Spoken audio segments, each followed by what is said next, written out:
Olá, pessoal! Eu sou Bruno Eric, eu sou apaixonado por neurociência e estudar ela é como um hobby para mim. Eu criei esse podcast porque uma forma muito efetiva de aprender é quando a gente ensina. Então, para unir três coisas que eu amo, o ensino, a aprendizagem e neurociência, eu criei esse podcast para poder transmitir um pouco do conhecimento que eu venho adquirindo. Eu vou começar contando para vocês como foi que eu me apaixonei pela neurociência. Tudo começou quando eu estava na graduação. Quem me conhece sabe que a minha graduação não é na área de biológicas. Na verdade, eu sou graduado em tradução e interpretação. E nessa graduação, eu comecei a estudar sobre interpretação médica.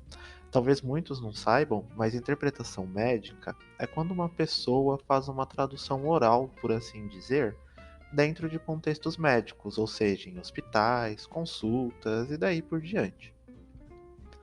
Quando eu tive contato, eu me apaixonei por essa modalidade de interpretação.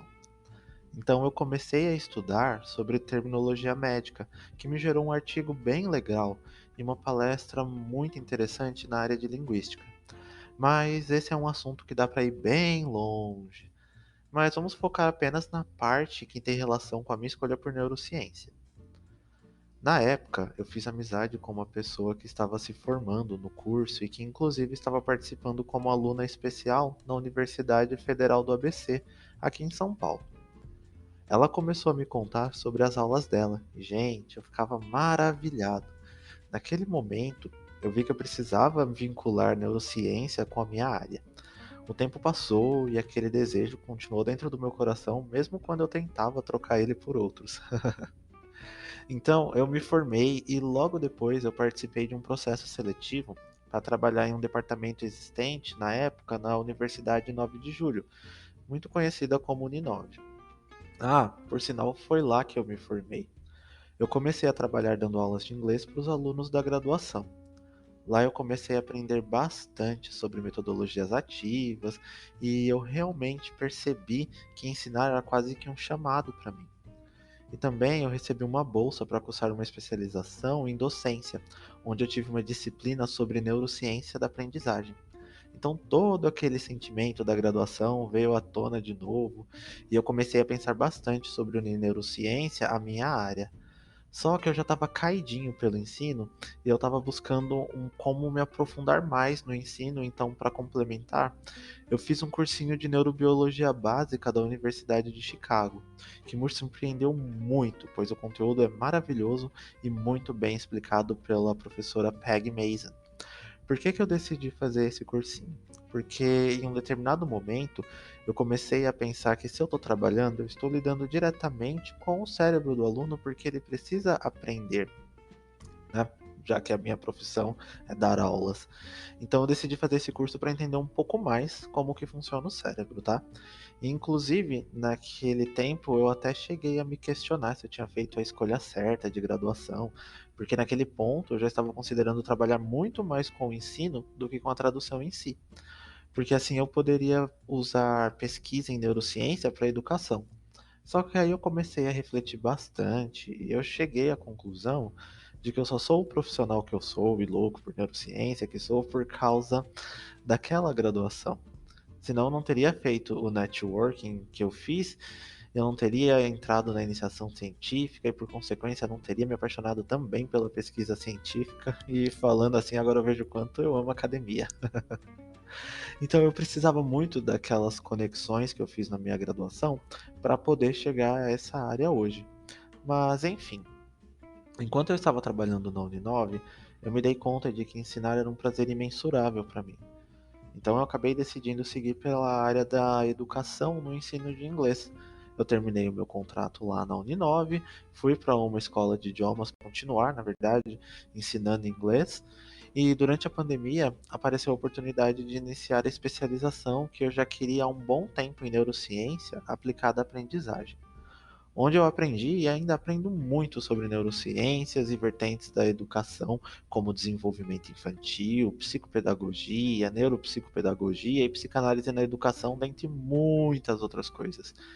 Então, em um determinado momento dessa especialização, eu concluí algo que já tinha cruzado a minha mente já há muito tempo atrás, que eu, por ser da área de linguística, eu poderia juntar neurociência e linguística para estudar aquisição e ensino de línguas. Então assim eu pensei, pronto, agora eu consigo falar sobre duas coisas incríveis em uma área neurolinguística e de quebra conheci outra área que também estou especializando nela, a psicolinguística. Então, de forma resumida, mas não tão resumida assim, foi assim que eu uni o útil ao agradável dentro daquilo que eu queria. Agora que eu já falei um pouco sobre a minha trajetória, eu vou falar um pouco da história da neurociência, pois nos próximos episódios a gente vai abordar outros assuntos referentes a ela. Antes de começar, eu acho bem válido ressaltar que sobre o assunto que eu falar, eu vou referenciar os autores que eu estudei, porque isso é muito importante. Ah, vale lembrar também que eu não sou médico, nem biólogo, nem da área da saúde. Então, o que eu vou trazer aqui é um conhecimento mais voltado para a população geral, para que as pessoas possam conhecer um pouco dessa área maravilhosa. Os assuntos que eu vou ir mais fundo são aqueles das minhas especializações da minha área. Então, neurolinguística, que não é programação neurolinguística, tá? Mas sim a organização da linguagem no cérebro. Também vou poder falar bastante de psicolinguística, que dentre outras coisas, ela lida com a aquisição da linguagem. E claro, neurociência aplicada à educação. Então vamos a um pouquinho da história da neurociência. De acordo com Cláudio Cunha, em sua obra Introdução à Neurociência, essa ciência surgiu no final do século XX, sendo um ramo das ciências biológicas e que se desenvolveu bastante em um curto espaço de tempo. Se vocês repararem, podemos ver que os conhecimentos gerados pela neurociência abriram porta para que se pudesse aplicar eles em áreas como educação, tecnologia, linguística, dentre outras.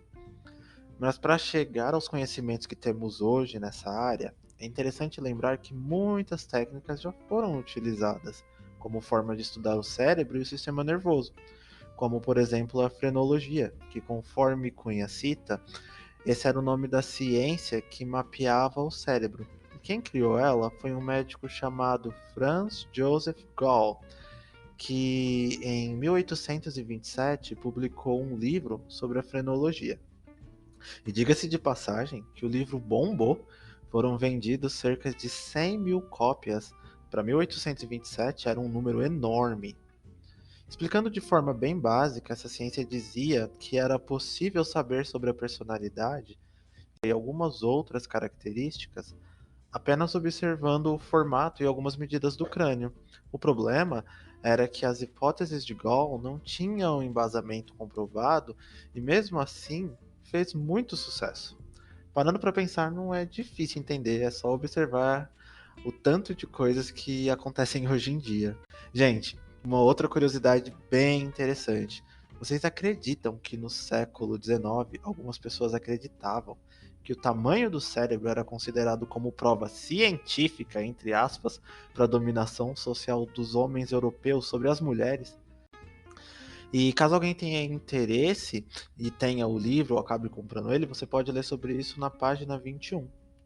Agora, mudando da água para o vinho, algo que contribuiu muito e contribuiu bastante ainda são os estudos que os acidentes e distúrbios geram para a área.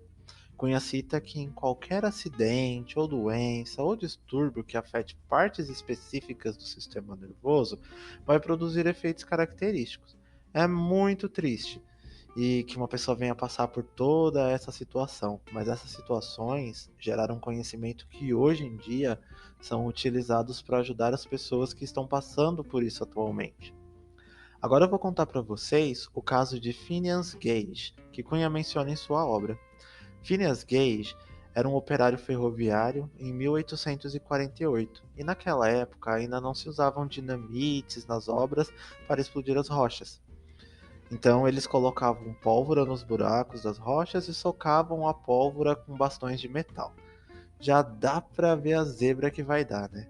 Ele tava lá socando a pólvora, todo bonitinho, com seu bastão metálico, e daí teve uma explosão e o bastão foi disparado contra a sua cabeça, penetrando o crânio dele, entrando pelo olho esquerdo e saindo pelo alto da cabeça. Isso criou um buraco de mais ou menos uns 9 centímetros, para vocês verem o tamanho da lesão. Ele morreu? Claro que não. Muito pelo contrário. Ele chegou andando no hospital. Os médicos descobriram que nenhuma parte vital do cérebro dele tinha sido destruída. Ele conseguia lembrar perfeitamente do passado dele, reconhecia as pessoas que ele convivia, e depois de algumas semanas ele estava até que recuperado.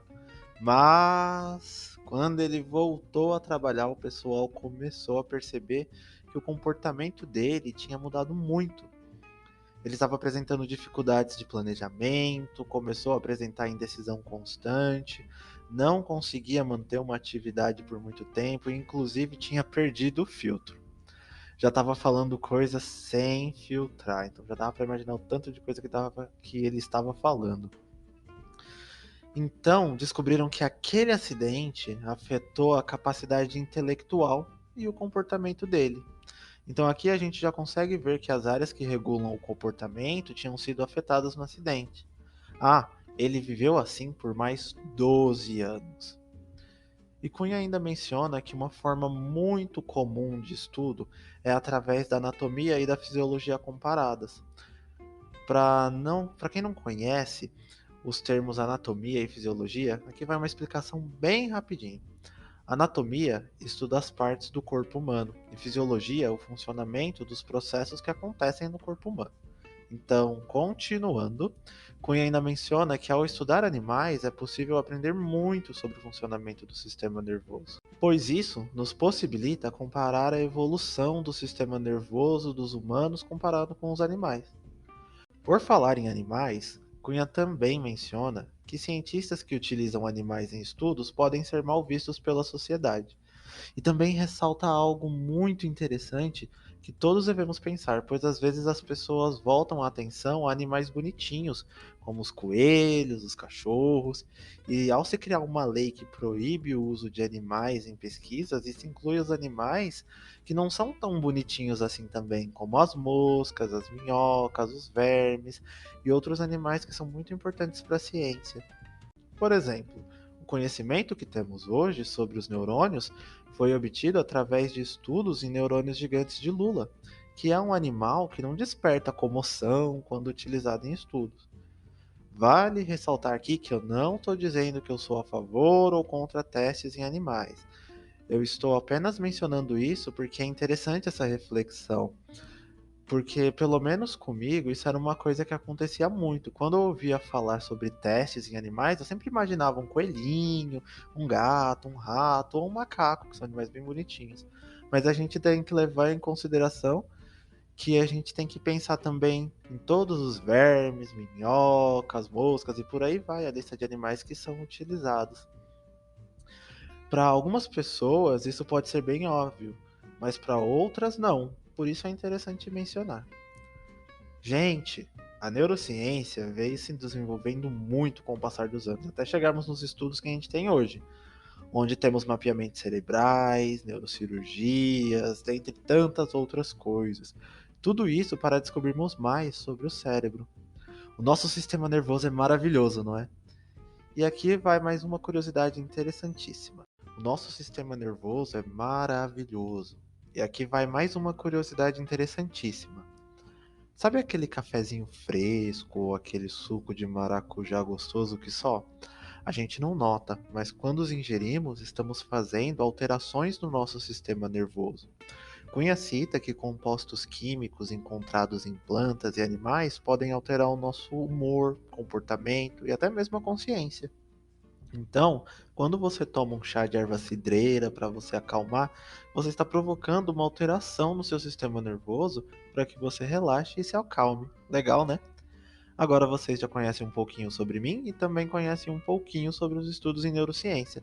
Agora vamos finalizar por aqui porque eu já falei bastante. Então, neurocultores, vamos todos juntos aprender sobre neurociência. Nos vemos no próximo episódio.